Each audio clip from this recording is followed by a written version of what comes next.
ஞானப்பிரகாசம் பேசுகிறேன்.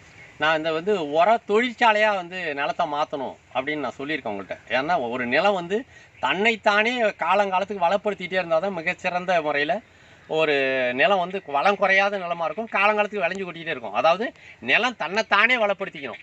இதுக்காக நான் என்ன சொல்லியிருக்கேன், குப்பையை கூட வரப்போட சரிவில் வச்சிங்கன்னா பல ஆண்டுகளுக்கு பயன்படுறது மாதிரி இருக்கும். அதில் நிறைய புல் முளைக்கும், நிறைய செடி கொடிகள்லாம் முளைக்கும். அது எல்லாமே தானாகவே மக்கி வயலுக்கு போகிறது மாதிரி இந்த சரிவு 45 டிகிரி சரிவாக வச்சுருந்தோம்னா அந்த சரிவில் தானாகவே மழை பெய்கிறப்பெல்லாம் அந்த குப்பை மண்புழு உரமாகவும் மாறும், மடிக்கும். அந்த இலைத்தழைகள் உற்பத்தி ஆகி அதுவும் காஞ்சி மடித்து வயலுக்கே போயிட்டுருக்கும். இப்படி நிலம் தன்னைத்தானே பல ஆண்டுகளுக்கு மீண்டும் மீண்டும் வளப்படுத்திட்டே போகணும்னு சொல்லியிருக்கிறேன். இப்போ நம்ம அது மாதிரி தான் நான் என்னுடைய வரப்போட சரிவுகளெல்லாம் குப்பையை வச்சுருந்தேன். இப்போ அந்த சரிவில் மண்புழு தண்ணீர் இருக்கிற காலத்தில் தண்ணீரில் வாழாது மண்புழு இல்லையா, அதேமாதிரி கடுமையான வெப்பம் இருந்தாலும் வாழாது.